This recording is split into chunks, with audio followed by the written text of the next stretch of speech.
And welcome back to America Talks Live. I'm Bill Tucker in for Steve today. Joining me now, Michael Cutler. He is a former INS special agent with 30 years plus service in immigration enforcement. And he is a friend of mine. I've known him for quite some time. Mike and I met when I was doing reporting on the immigration issue. So that's why he is here today, specifically because, well, why not? Chicago. Mayor Rahm Emanuel coming out yesterday and saying, we're going to remain a sanctuary city. We're not going to help. We're not going to participate in the enforcement of any immigration law. LA Police Department said, we're not going to help with any enforcement. We'll remain a sanctuary city. Other cities include, where else? New York City as well. For those of you who don't understand the term sanctuary city, it's where people are allowed to enter the country illegally and remain in the country illegally, because the cities want nothing to do with the enforcement of federal law. And that puts us where we are today. Michael, glad you could join us. I bet you're about 10 times more angry about this issue than I am. You bet I am. First of all, let's dispel the notion, and this started with Jimmy Carter, the idea that everybody is an immigrant. Illegal aliens have no right to be in the United States. It has nothing to do with race. If you look at the immigration law, Title 8, United States Code, Section 1182, this isn't going to be a law lesson, but this is grounded in fact, not nonsense. It's about keeping out aliens with dangerous communicable diseases, aliens who are severely mentally ill and are violent or sex offenders, criminals, spies, terrorists, human rights violators, aliens who are fugitives from justice, and then aliens who would displace American workers. There is nothing about race, there's nothing about religion or ethnicity in the law. If you look at the 9/11 Commission report, and by the way, I provided testimony to the Commission, immigration was the fundamental failure that enabled terrorists, and not just the 9/11 terrorists, to enter America and embed themselves. And it is remarkable and infuriating to me that Mayor de Blasio and Chuck Schumer, leader of the Gang of Eight, continually go to Washington and beg for more money because New York is a prime target of terrorists, which it is. We've been hit multiple times. And yet they ignore the 9/11 Commission report. And what all the sanctuary cities are doing, Bill, is to create the potential for staging areas for terrorists who are determined to carry out attacks anywhere in the United States. Because sanctuary cities shield them from detection by federal authorities. Yeah, it's amazing. It's amazing to me, Mike, because in this, there are no shortages of stories in the news about illegal aliens who've been deported, who've come back in, who have committed crimes. The most notable of which, probably in most people's minds, happened out in San Francisco with an illegal alien who shouldn't have been here, commits a murder down at Fisherman's Wharf. What can Trump do, though? I mean, are his hands tied? I suspect. No, not. his hands aren't. He's talked about defunding the cities, and I hope he doesn't just mean law enforcement. He ought to cut funding for education. The Congressional Budget Office did a study back in 2007, and back then they said there were 12 million illegals, said it costs 20 to 40% more to educate kids who can't speak English.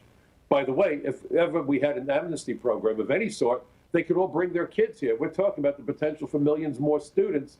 This is devastating to the school system. It's devastating to employment, but particularly look at terrorism. Look at the warnings that we've had from John Brennan, the head of the CIA, from James Comey, the head of the FBI, saying that ISIS was embedding terrorists in the refugee flows and finding other means to come here and kill us. And we've seen it time and again. We've naturalized terrorists. One of the two Tsarnaev brothers that carried out the Boston attack. One was a resident alien, one had citizenship. These are failures of the immigration system, and it's the immigration laws and our borders that are our first and last line of defense. So he ought to be looking at funding. I also think someone needs to take a hard look at maybe prosecuting people. Well, it's interesting, Mike, is that we're getting this from urban areas. Urban areas, if you look at the map, it's not hard to see. They voted for Hillary Clinton. They voted for Democrats. I can't think of a single city, in fact, that didn't go with the Democratic Party. Do you think there's a possibility here, Mike, and this is a serious question, not a smart-ass question, that they underestimate the degree to which the issue of immigration affects millions of Americans? And I use the phrase because this isn't a racial issue. Do they just fail? Are they not in touch, like much of Congress wasn't in touch when Donald Trump launched his campaign, and they just don't get it? Could be. And by the way, if you want to look at the drug trade and look at violence, we hear all this business about get the guns off the street. How about getting the drugs and the gangs off the street? Heroin and cocaine is not produced in the United States, and it is illegal. Every gram of heroin, every gram of cocaine is smuggled into the country across our borders, and not just the Mexican border. It's coming in through international airports, through seaports, and across the Canadian border. They set up shop, the gangs, and not just from Latin America. Asian organized crime, the Jamaican drug posses, Russian mobsters, you name the flavor. They are here plying their trades and racking up a huge body count. It's been estimated, and Steve King did the study, Congressman King, in response to something I said at a hearing a while back, that at least 7,000 people are killed every year by people who have no right to be here, by aliens. This isn't about xenophobia. We lock our doors at night to protect ourselves. When people entered the White House without authority, they added an extension to the gates around the White House and tightened security. That's all we're asking our immigration laws to do.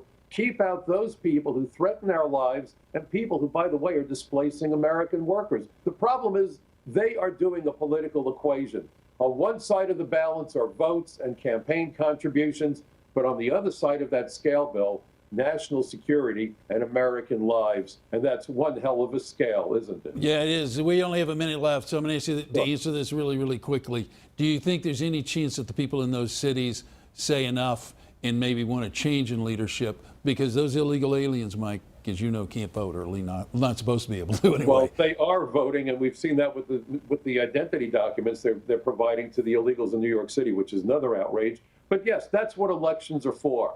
And I would recommend that any sanctuary city mayor, anybody who runs against them, should be of interest to people around the country, because this damages national security. If a chain is as strong as its weakest link, those sanctuary cities are a huge gap in that chain, and it leaves all of America vulnerable, because that's where the terrorists will set up shop and plan their attacks and ultimately stage from those cities. It threatens everybody, Bill. Yeah, it does, as a matter of fact. It does. Thank you, Michael. Really appreciate being here.